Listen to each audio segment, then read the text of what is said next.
Hi guys, I'm here with Joe Graham. Do you go by Joseph or Joe? Joe's fine. Joe. I like Joseph, but I go by Joe normally because that's easier. But Joseph's that old school feeling, so whichever. I'm open. Yeah, and it's such a good name, Joseph. Well, he's been in sales for over 20 years and has won multiple awards for Fortune 50 and 100 companies. His passion in life is to help people create a life they love waking up to. That is so nice. He also hosts the Joseph Graham Show, which is about building epic lives. In 60 seconds, can you share the most important thing about you? Highlight strengths, most powerful achievements. Let's see. What you got? I've been married 23 years to the love of my life. I'm a family man first. I had three wonderful kids, really four, but we had a miscarriage. So I still count all of them. For me, that's what my world is created around. Now, I could tell you all the different rewards. I could tell you all the different things I've done, but my life is built on building the life I love living. And I just use sales to do that. What kind of sales are we talking? Like, what are you selling? Everything. So I started out doing door-to-door sales for Home Depot, doing window siding and roofing. Then I moved into over-the-phone sales, doing heavy equipment, oil and gas investments. Then I moved into telecom, working for companies like T-Mobile, which is who I work for currently.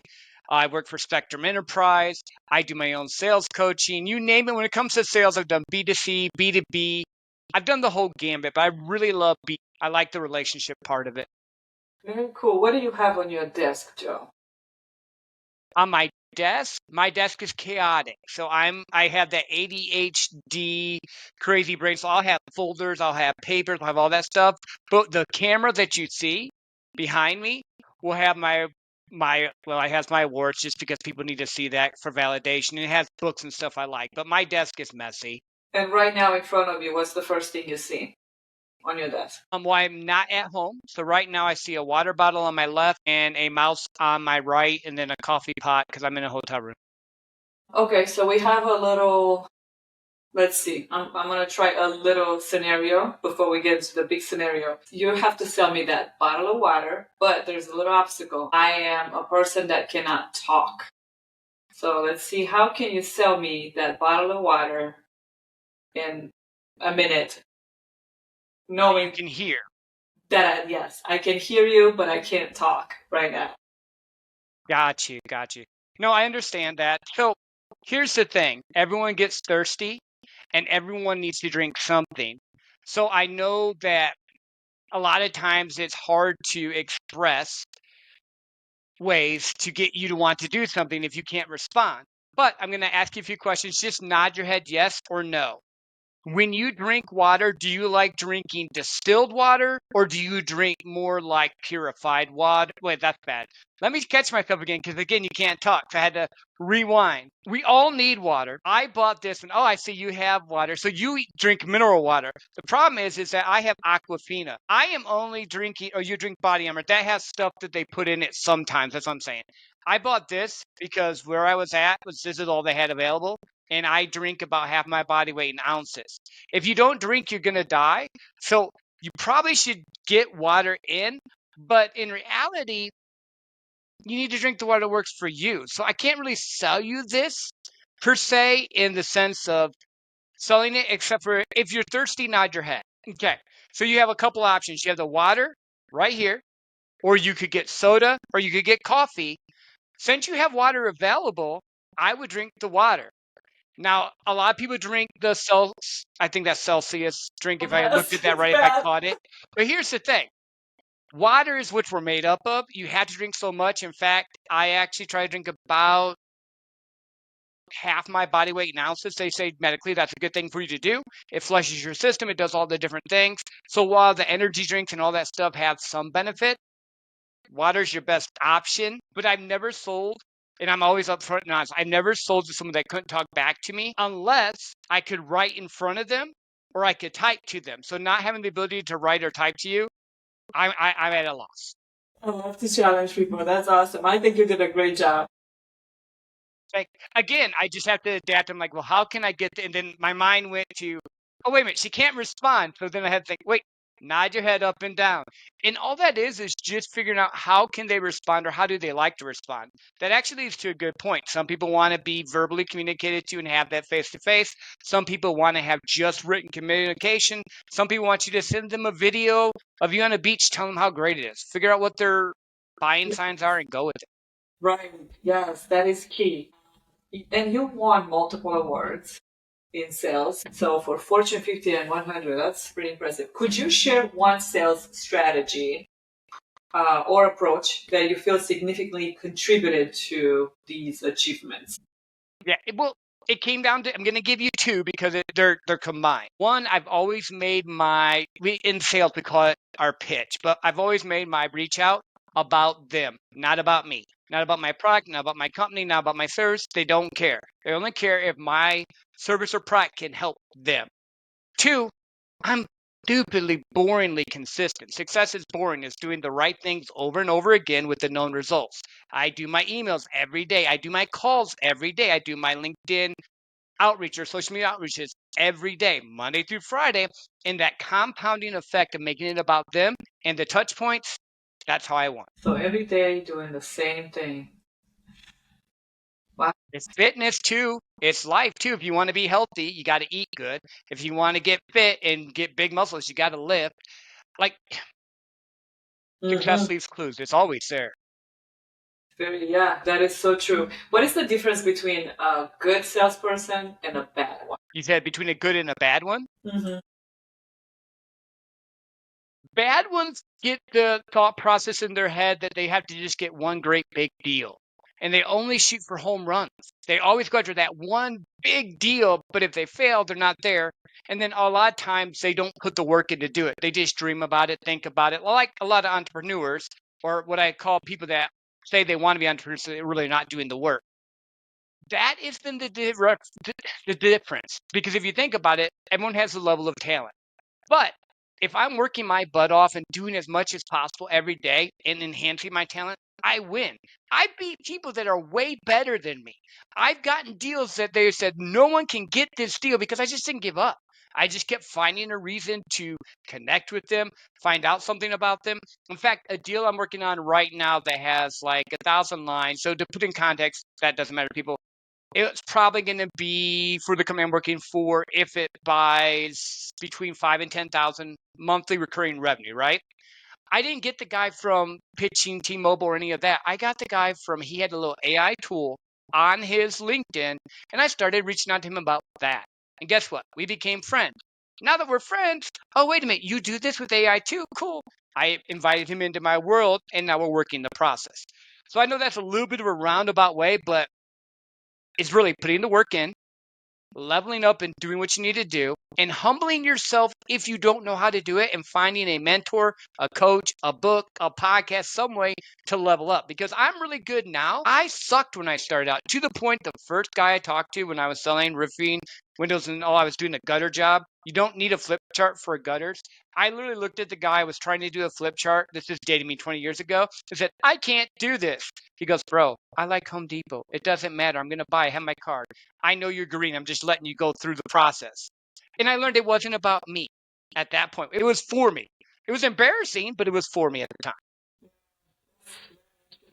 And did you ever have to make like a difficult choice between potentially lucrative deal and staying true to your values?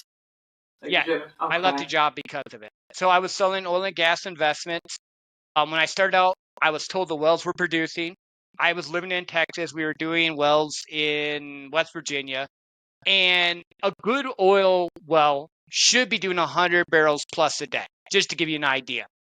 The wells we were doing were maybe getting 5 to 10, but I was telling these people, hey, let's do this.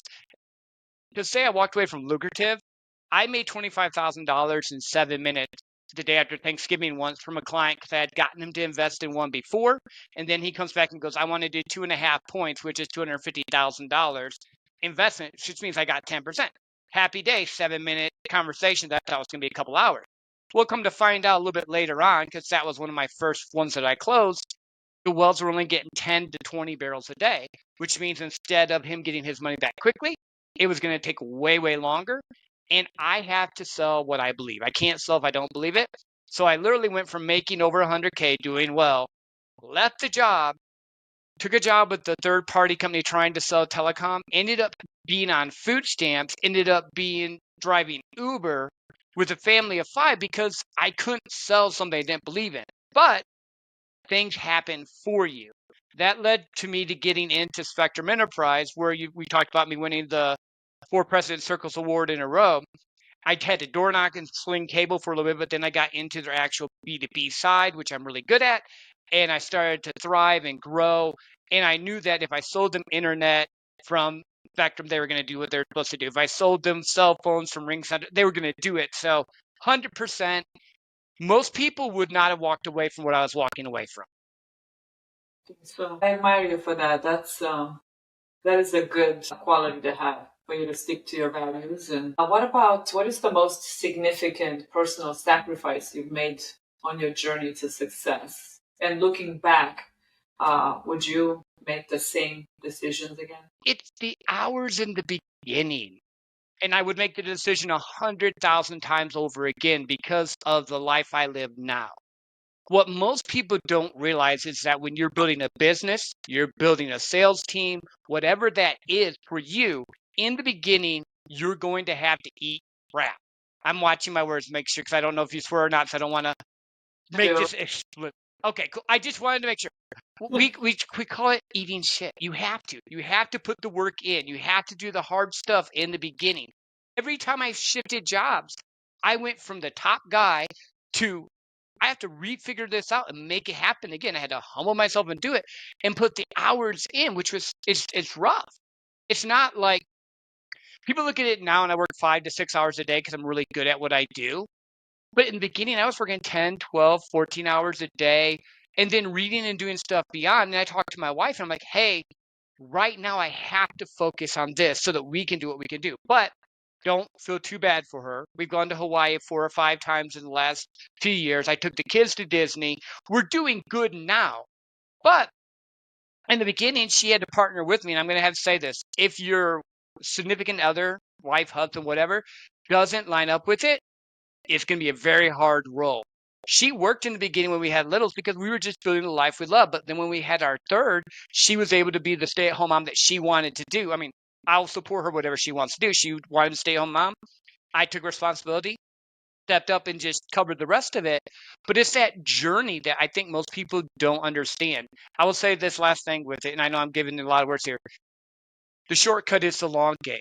You literally have to put in the work every day. You're going to hear this in everything I say. You have to put in the work, get 1% better, and you win the World Series by base hits. You win sales, you win business by base hits, by the interactions you do each and every day and how you treat them. And I got to throw this out here. If you decide to do this, do not say, I'm skipping my son's baseball game, my wife's this and that for them. Bullshit, you're not. You're doing it for you. Just own your stuff. I took a step back when my son was doing 11 or 12, he's 19 now, to do sales. I took a step back to be the dugout dad and went into work a little bit earlier and didn't work as much so I could have that 2 years with him in time.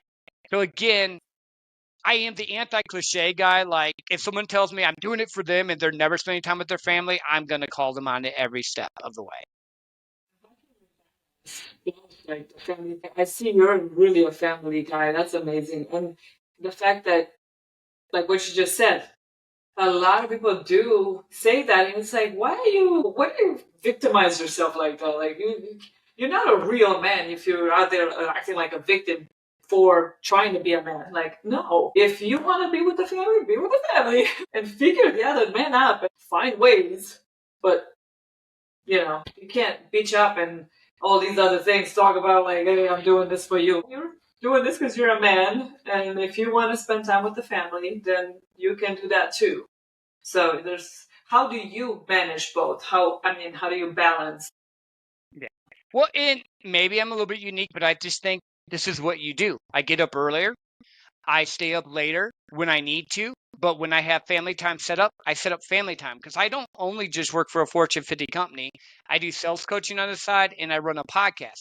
I really have 3 jobs if people really look at the thing that they're doing, but it's just time management. But I also don't spend hours just wasting time. I'm very time oriented, time blocking and stuff. And don't hear what I'm not saying. There are times when I know I have time where I could sit and watch a TV show, or I want to scroll, or I want to watch sports, whatever. I take time for that too, because you have to have the balance of both. But it's just prioritizing. Okay, I know, like for this week, for example, I'm in Denver. I normally live in Phoenix.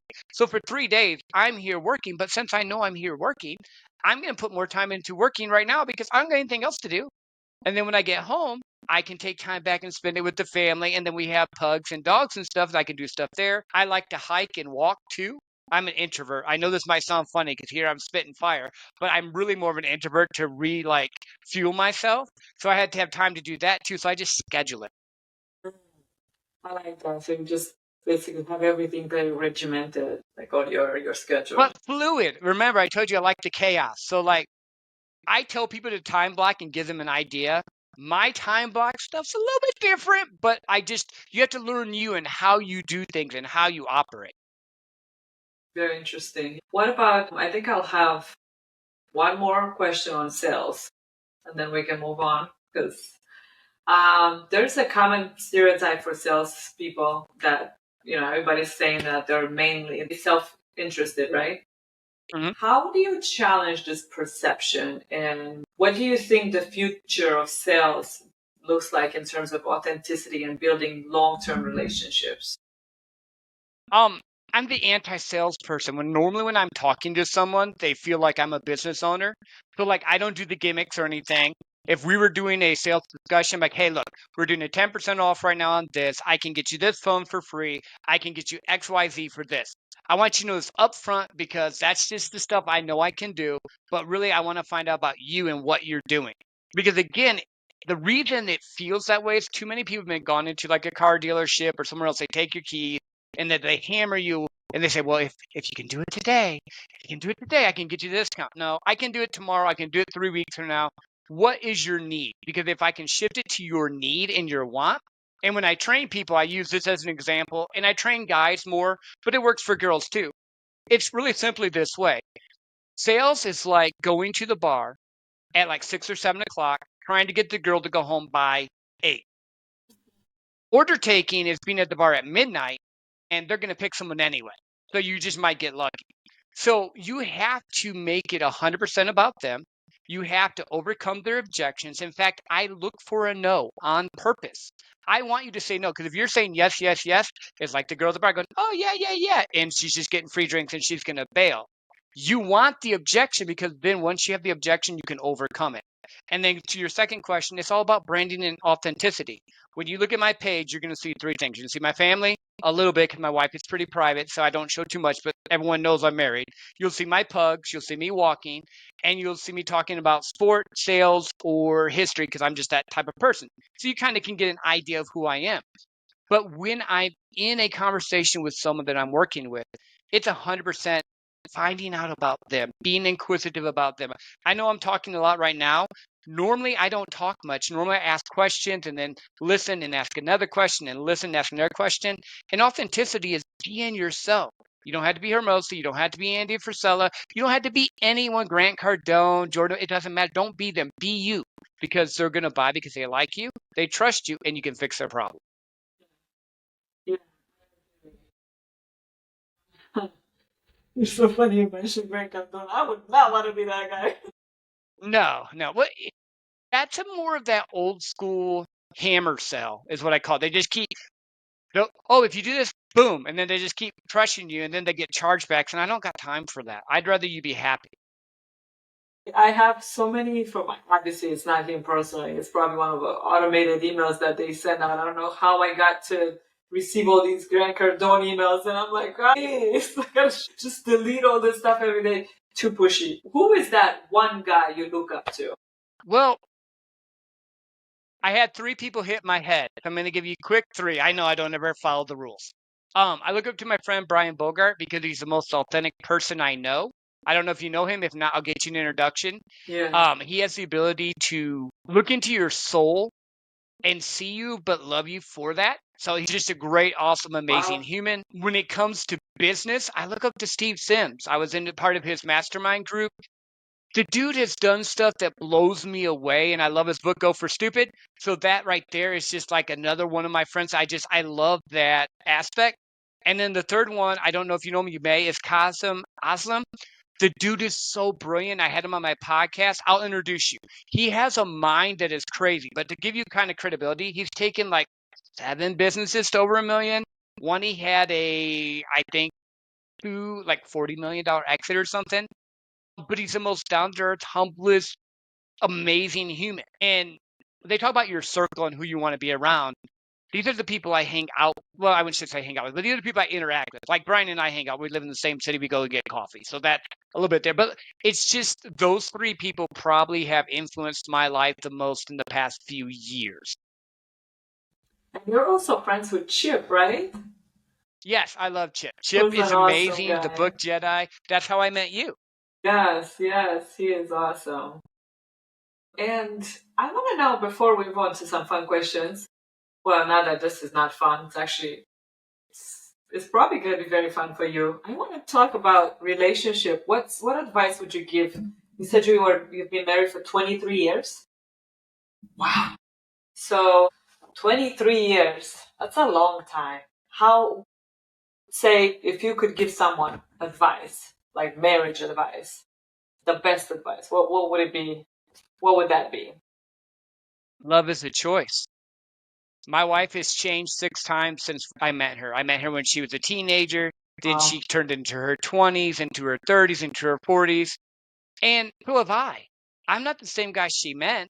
I'm still kind of the crazy kid that she saw that had big dreams, but now we've accomplished stuff together. I think people just quit too easily. They see the social media or they see the grass is greener, but do you understand when grass looks greener, there's probably a lot of shit involved there?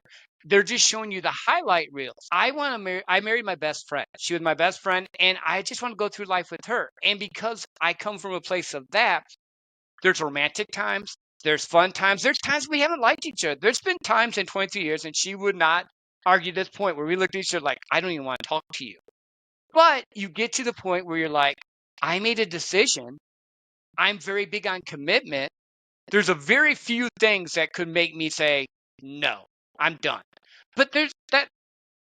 I think too many times people look for the easy way out instead of understanding people change, understanding that you changed, and you guys got to keep changing that dynamic. My wife has gone 2 cross country moves over 1,000 miles with me so we could chase our dreams.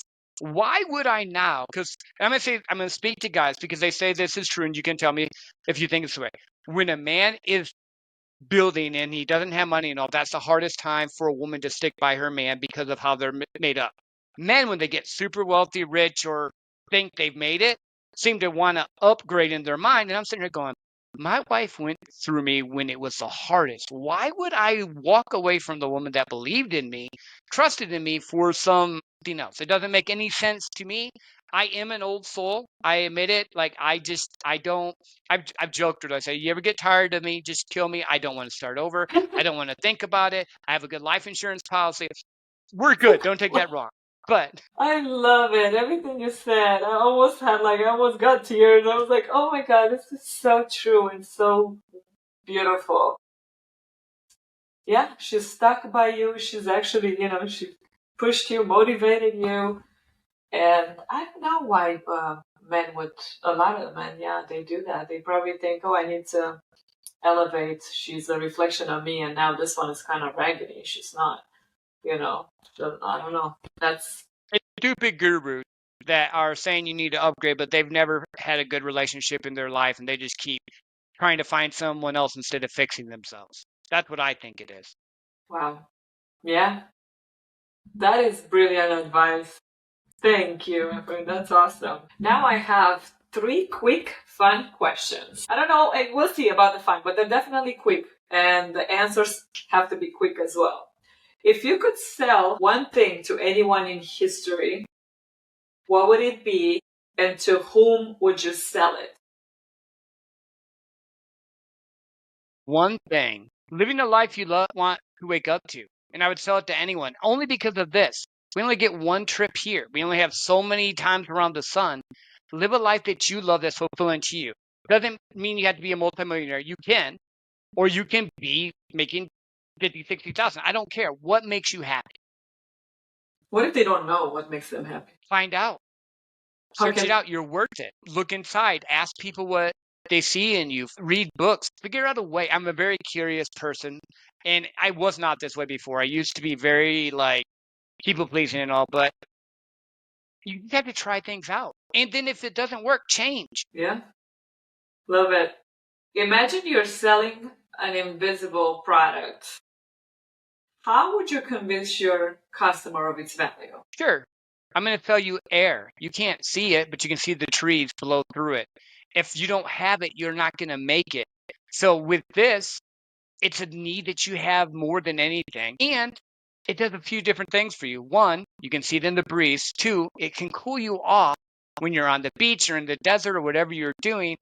And three, it brings you life and breath. So it's something that you definitely need. Now, you may not buy it from me, you may buy it from someone else, but I'm going to sell you air because you can't see it.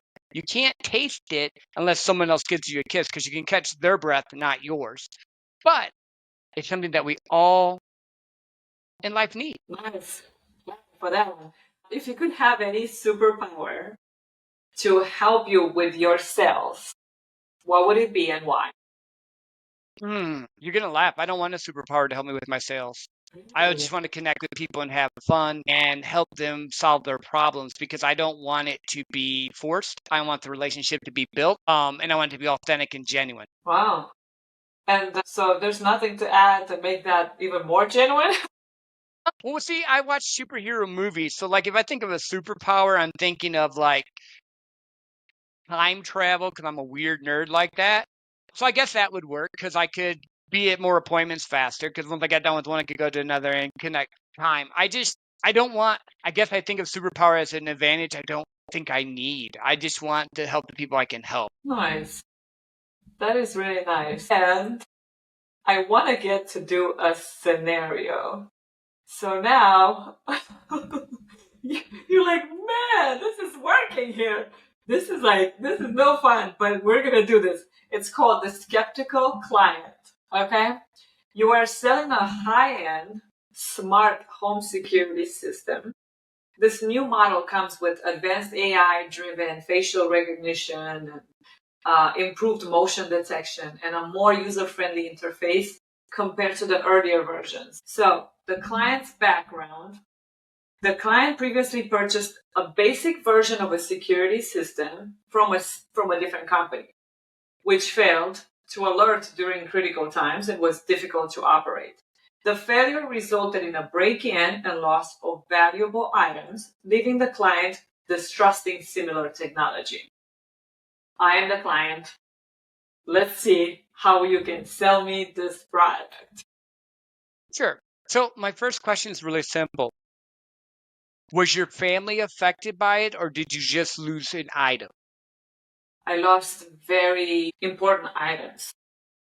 Like a family heirloom or Symbolical items, something that had a lot of sentimental value, maybe even ashes.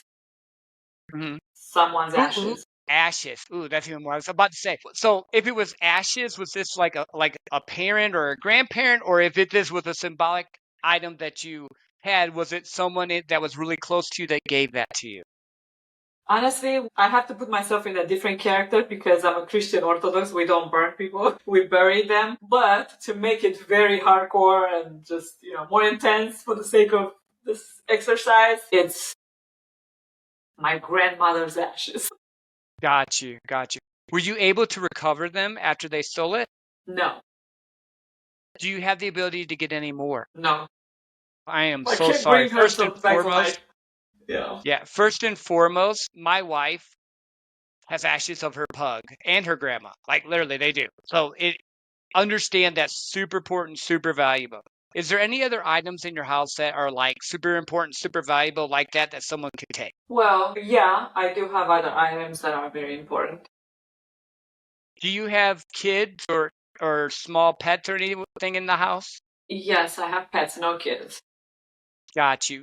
Just asking because in today's day and age, it's a little bit crazy. Do you live alone or do you have a partner that stays here with you? I have a husband of 18 years and I have a mother who comes and goes. And you said your mother comes and goes as well? How old is Yeah. your mother? She is 67, 66? 67? Close to, yeah. My mom is 73. So they're getting to the age where hopefully she has all her faculties and she's doing good. But one of the things I wanted to mention about the system is it has a security, but there's also cameras and stuff set up where you want them to be. So say you and your husband are out on a date, your mom slips and hurts herself, it will automatically alert our system for you. Just something just to think about, because again, parental safety is huge, especially as they age if she's over. Now we were talking about valuables and stuff, and I know your husband and you are there, and I know that you had bought the other system and it failed. Did they say why it failed? What was the problem with it? See, they never told me why it failed. So, and I've actually heard all these promises before. So, it was supposed to be the top of the line, and look where it got me. So, Mhm. I'm not sure I can trust anything like that again, honestly. No, I get that. I get that because I have a family as well. So I have my wife. I have two kids that still live at home. My oldest does not now. We have pugs. We have tons of family heirlooms because my wife is very sentimental. Everyone's going to tell you it's top of the line. Everyone's going to tell you it XYZ. We do have a third party company called Obitrar that actually has rated ours as the top of the line. I'll send you an email after this just so you can check it out, look at it yourself. I think it reviewed like 5 or 6 of the top companies there. The reason it liked ours was the facial recognition, like you said, the security for like elderly parents or the break-ins, but also the fact that it covers your entire house because we have a Wi-Fi network that's set up on top of it. It's called ANS. You don't need to worry about the thing with it. That's just our technical thing. I can send you a paper if you want, but pretty much, unlike the other ones that only cover your windows and your this will actually cover your walls. It will cover your floors, your ceiling. Do you have a basement?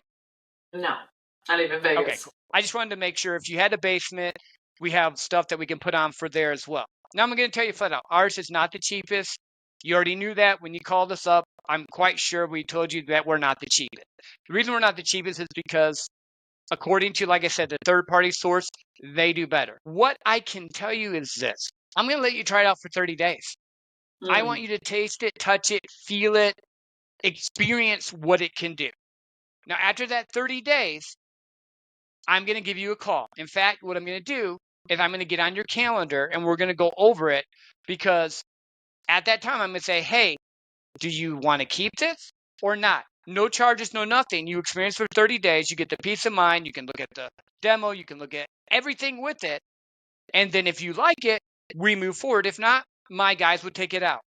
I'm actually going to give you credit, so you're not even going to have to pay for the install. I'm going to cover the install because I don't like that you were sold something that didn't work, because your grandma's important and they told you this was going to protect it. And now you don't have her ashes, which you can't get back. And that's not right. So what I'm going to do with my company and what I do here is I'm going to let you try it for a month. I'm going to let you have access to the portal. I'm going to send you the stuff, and then I'm going to set up a follow-up meeting. And the reason I'm setting up a follow-up meeting is just because a lot of times, like, oh, I'll let you try it, and then they get you with this silly little contract. No contracts, no nothing. You're going to try it. You're going to experience it. If you like it at that meeting, we'll sign then. Is that fair? But what happens if it happens again? What would you guys do for me? Like, how, if something goes wrong again, how would you fix it? Right. So if someone was able to break in and you weren't alerted to it Hmm. and the police weren't called, so I need to know a little bit more about what happened with the original system so I can tell you kind of how we would mitigate it. So, like on the original system, did it fail to call the police when they broke in? Did it fail to set the alarm off to let you know? Did the system just crash? What happened? All of the above. All of it? Got you.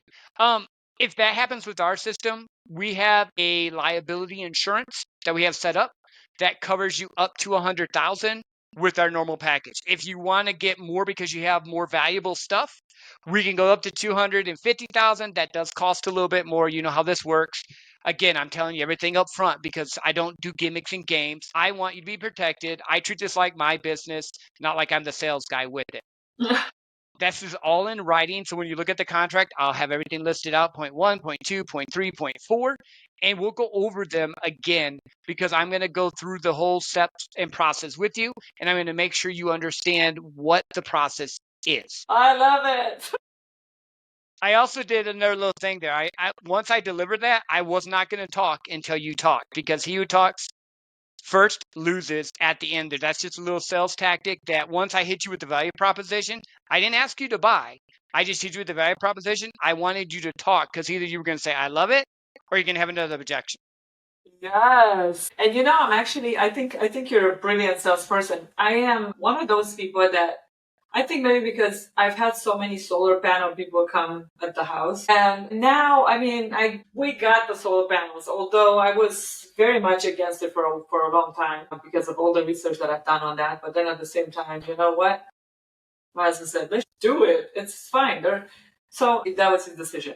But I've experienced so many salespeople, and I managed to tell no, no, no, no, no to everybody. So when I'm stuck on no, then it's a no. Can you sense when somebody's a no from the get go, or you can sense that? Like, do we give that vibe? Like, oh, it's not even worth. It depends on the person and the personality. So some people, there's different personalities. So you have to know who you're talking with. I deal with CEOs and CFOs all day long. So I'm used to their quick decision makers. And a lot of times they're like, no, I don't like it at all. What are you doing? You're wasting my time. And I have to go in and go, okay, cool. So I always like to tell stories or like experience it. I went into a meeting, I think it was last week, and I went in and we were talking, and the guy goes, because they had some stuff with us already, goes, your cell phones suck. I'm not happy with it. I'm paying too much and I'm having issues. That's how the meeting started. When it ended, it was great. We fixed his problem. We're going to get him new phones. We're now also going to help him with his fleet. We're going to get him Microsoft Office because we can do that. We're going to do another thing for him because what I didn't do was run away from the objection. The moment I knew what it was, we talked about it, and I walked through and found out there was an issue with the billing, and I sent that to my guy that does billing because that's above my pay grade. I'm not trying to deal with people's bills. That's just not fun in my mind. Like I don't do that. Like I'm good at getting stuff set up. I let other people deal with bills that like to do numbers. Yeah. But like you have to address that problem first. A lot of times when people go into like a thing, they'll try to put on a front or what they call armor because they don't want to be taken advantage of. But if you go to a car dealership, that's why they hammer you so much, because they know you're going to buy a car, so they don't want you to leave till you buy from them. The difference is flipping the script and being indifferent to their response, meaning I can help you, but it's going to be your choice to buy, because guess what? If I close all the doors of doubt and get you to cost versus value, and my value is 4 times better than the cost, I win. But if it's your decision, I'm not worried about you canceling later on. So again, I'm going right back around the circle. I address the issue. I find out about them. I get them to drop their guard, and I find out, okay, cool, totally get. You don't want to buy today? That's fine. Guess what? We can talk in 2 weeks, 3 weeks, 4 weeks. So let's take price out of this right now, because that's not really your issue. You can get a bunch of quotes. What do you need fixed? What can I help you with? What is your problem you need to solve? Here's the other crazy thing I do that a lot of times people won't do because they're afraid of it. I'll refer you away. If I can't help you, I'm going to give you to someone else.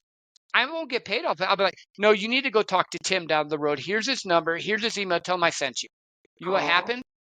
2 to 3 months down the road, they come back and they're like, you couldn't help me, but you took care of me when you didn't have to, and you got nothing for it. Here's Jim, Fred, and Sally. They need what you need. I love that. So you're a problem solver, which is probably why you're passionate and really good at selling. That is awesome. And how about your podcast? While we still have a few minutes, I wanted to maybe promote it a little bit. What can you tell us about the podcast? Where people can find you and your podcast, and some guests that you may have? Sure. And I want to get you on. I'm going to keep pushing until I get you. So it's called the Joseph Graham Show. It started out as a 100K podcast because I broke 100K and I kept breaking it. And I'm like, this is cool. I took my kids to Disney and I wanted to help Dad. That's how when it started out 3 years ago, I wanted to help Dad take their wives to Hawaii, their kids to Disney. Again, everything's linear. I'm building a life I love living. Well, then a friend of mine, Liz Benny, goes, you need to come out from behind the curtain because your podcast has changed from just sales and business to now we talk I have a space geologist coming on, a moon geologist. I have doctors coming on talking about health. I have spiritual people coming on talking about their faith, because life is not just sales and business. Building a life you want to love living is having a life you love living. So you need to check spirit, soul, body, mind, all of it. I mentioned three of the people I mentioned: Cosm, Steve Sims, and Brian Bogart have been on my show. Tony Watley from 365 Driven's been on my show. I've done over 220 episodes. Chip's been on my show. He's been great. I don't know. Do you know who Sean Finnegan is? He's a friend of Chip's. That's familiar. Yeah, he owns Tax Hive. He's out of Utah. Really cool dude. He's been on my show. Yeah, and then here's the other crazy thing. I'm just crazy enough to go up and talk to anyone to see if they'll just do it. I have no fear with it because I've already embarrassed myself enough when I was younger that now I'm like, worst case scenario, they say no. They may say yes. So I just go up and ask. And it's just developed. And now, like I said, I'm at about 220 episodes. And it's expanding out and just doing different things. Because like the Moon Geologist one has not dropped yet. But you can find it on everything: Spotify, iHeart, Apple. I'm on YouTube. But it's just the Joseph Graham Show. The Joseph Graham Show. Nice. 200. Like, is that a weekly episode? I drop it once a week. So I drop it every Tuesday at 1 a.m. Mountain Standard Time. I was dropping it twice a week, but that got to be too much. Yeah, especially when you have a family and a job, and you do your own editing and all that. Yeah, but I don't edit much. I'll be honest with you. I do my own editing. I do it for free. Like I don't pay anything besides I paid $200 for an AI thing to pop my reels up. Because so like I can just upload my Zoom or your Riverside or whatever into it, and it chops. It gives you about 20 of them. You can pick the ones you want to use.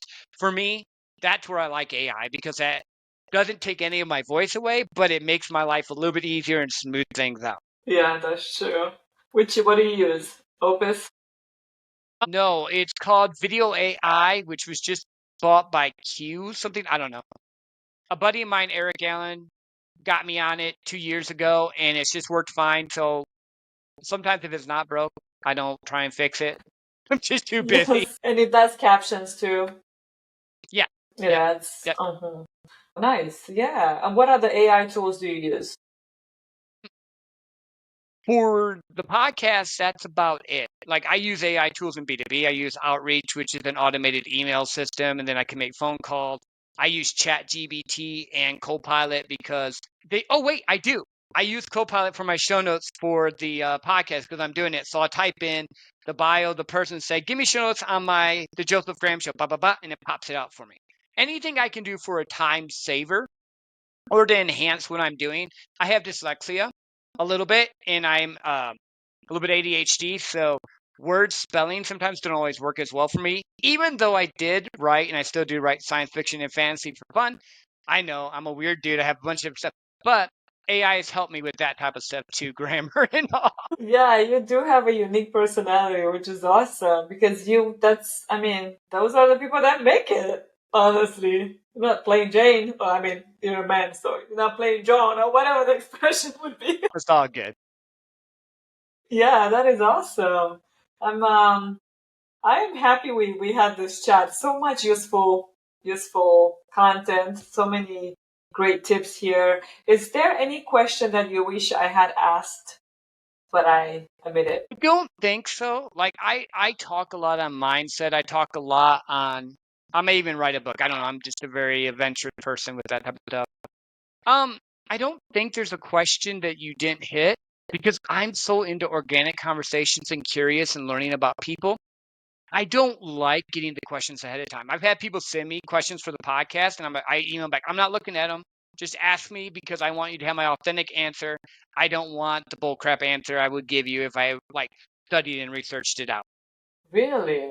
I'm the opposite. I prefer to have some game plan, like where are we going with it, so then I can at least maybe either, hey, this is a topic I can't talk about for these reasons, and then this is.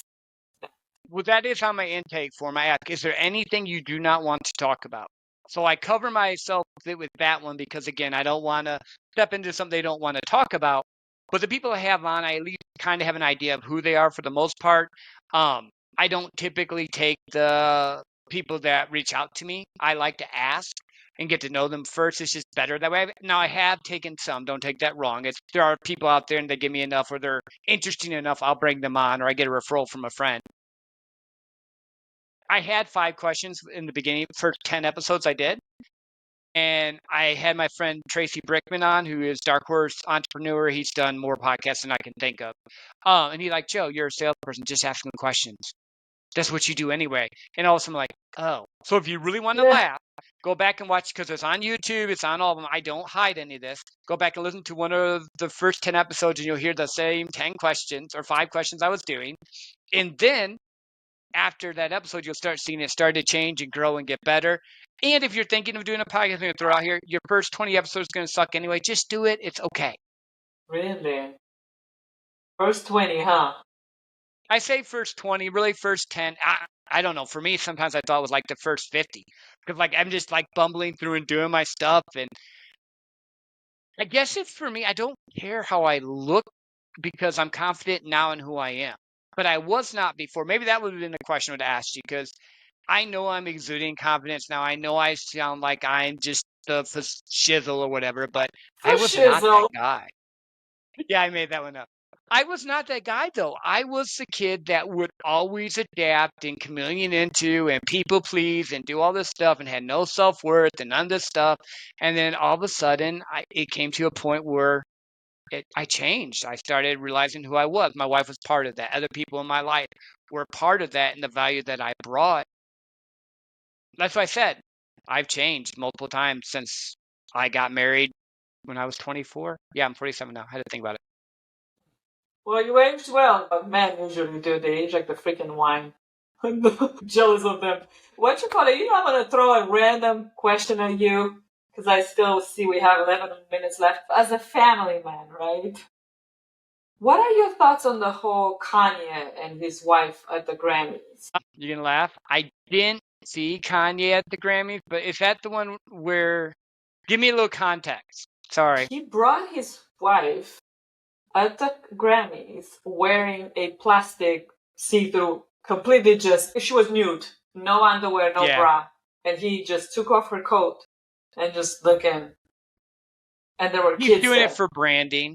He's doing it because he wants to be getting attention. That's just an attention play. I don't think it's good. I don't think women get too much exploited all the time, because there's a lot more value with women than just their bodies. That's my own personal opinion. I don't like that. I don't think that's cool. I understand it's like when Howard Stern showed his butt. Same thing. He's trying to get attention, trying to be relevant. And Kanye's probably not relevant again. So he was trying to become relevant. At what cost? That poor woman's dignity? Jeez. She played the game with him. First, my wife would beat the hell out of me if I even suggested that. I would divorce somebody, literally. And my wife is beautiful and hot, so don't take that wrong. Like, she could pull it off, but I am, no. And secondly, she's my wife. Why do I want to show that to everyone else? That does not make any sense. But she agreed to it, so in my mind, both of them have some mental stuff. And again, I'm not throwing shade. Everyone has their trauma. Everyone has their stuff. But there's got to be some mental stuff there if you're going to stand there butt naked. Like, there is. And do it for your man who changes women like he changes underwears. I also make people laugh a lot. Yes, and the fact that you're like, I think you pointed out the obvious, because everybody's like, yeah, I think he's just using her to get back at Kim. But you're right, it's a publicity stunt. And it's so sad. I don't think he cares about Kim. I think Kim is irrelevant to him now, because he thinks he's been past Kim, because he's made a ton of money and he was the ultimate guy for a while in his mind. Oh yeah, because he got a share from Adidas or something, right? He got Adidas did stuff. He's done a bunch of different stuff. It's like, I think he's bipolar. I'm not a doctor. I'm just a guess. Because at sometimes he's like, on his music's good. He's got really good stuff going. Then the next thing you think he's in a crack house doing heroin and acid and stuff. And you're like, what the hell? This does not compute. Makes sense, right? Oh my gosh. Yeah, that's what it's like. This is the topic on Instagram right now, and I'm seeing all these different versions and so many opinionated people on that. And I'm like, yeah, This is the hot Cheap seats topic. always have opinion. But you know what? That's good. What else are we gonna do with life? Yeah. Oh, I have opinions. Again, here's the thing. I said that as a flip, but in reality, we're all cheap seats for certain things. And I'll give an example.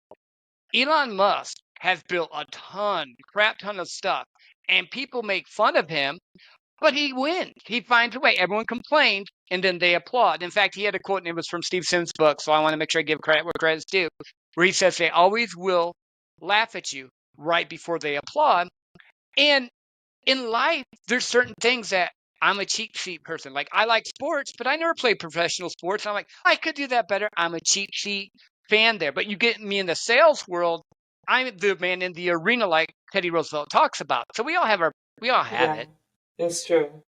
Yeah, we're all flawed like that, for sure. And I think that's one of those things. Kind of like the entertainment just makes you, I guess, it gets people closer. It just makes you forget about your problems for whatever reasons. But yeah, it's so true. And you like Elon Musk? Yeah, I like Elon Musk. I'm in the middle. So if we're talking politics, I'm more of a libertarian. So I am a fiscal conservative and a social liberal with the exception of abortion, because with my faith and my belief, I believe life is at conception. Now, I believe states should be able to decide what they want to do. So you all can figure it out. California wants to have it, Texas doesn't. I'm cool with the state figuring that out. I am more about letting people make decisions for themselves. But on a personal note, I believe it begins at conception. So besides that, I don't care what people do as long as they're over 18 and not hurting each other. I don't care. It's not my thing. So you would definitely move out of California and you'd move to Texas if that was the thing. Oh, I love Texas. I used to live in Texas. I was there for 13 years. I just moved to Phoenix last year. Very nice. Where were you in Texas? Dallas, Fort Worth. But I lived on the Fort Worth side because it was slower and more relaxed. I'm a country boy at heart. Like I live in the city, but I love mountains. I love forests. I'm a country boy. Like if I can just sit by a campfire and sit, I'm a happy camper. Yeah, Tennessee would be an ideal location, I guess, if that's what you're into. Tennessee's another good one. Whitefish, Montana. Okay, I've that been is there. It's real country. epic. Yeah, Oh. yeah. My wife, on the other hand, wants to live in Hawaii, so I guess I got to have places in both. That's why I try to be really good at sales, so I can have places in both. Yes, yeah, Hawaii is expensive. Mhm. You definitely got to keep it busy and sell to get Business something. sales, rentals. There's ways to do it. Like you make money, just don't blow all your money. Reinvest that money, and then reinvest that money, and then allow yourself to spend on it. Because if you let your money make your money work, it's good. And I'm just learning that. That's what I learned from Cosm. Again, I always try to give people credit where credit's due. Like I was like, that makes so much sense. Why didn't I know this 20 years ago? Dang, I know, right? And you could always buy something, rent it out.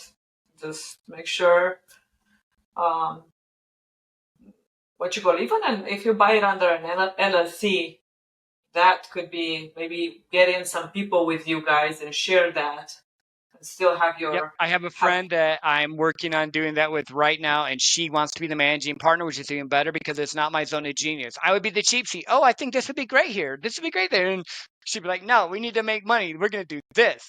And she already has some. So I was like, oh, that goes to network. We haven't talked about network, but that's so huge for me.